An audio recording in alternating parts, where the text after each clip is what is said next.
Go ahead and open the file Mohawk Trail. First thing you'll do is select the title, and you can select any font that you'd like, or you can use text effects and maybe make it larger, and you can change the color and center.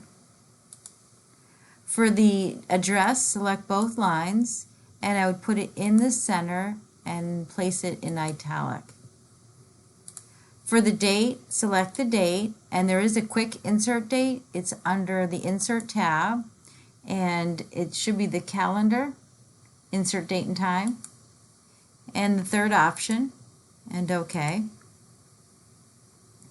Next thing we'll do in the very first paragraph is select the Mohawk Trail point and trail, and then put that in any color font. I'm going to go with the same color that I used the title, so I'll just click this, it's the same color, and put it in bold.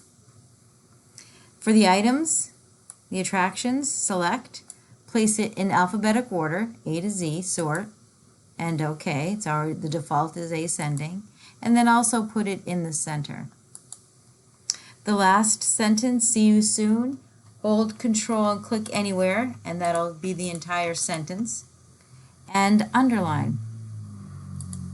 If you want to get fancy with underline, click the down arrow, go to underline, more underline, and if you want to pick a style, something different, and then a color.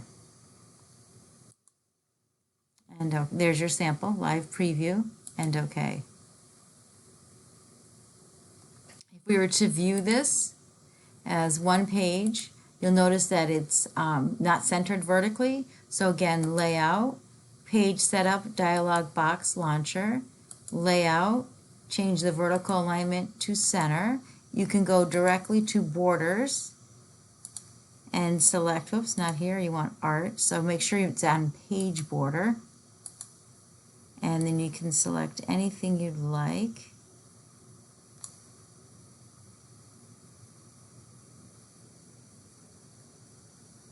And if the color is active, you can select a color, and then OK. And go to Design and choose a page color, and save and submit. Thank you.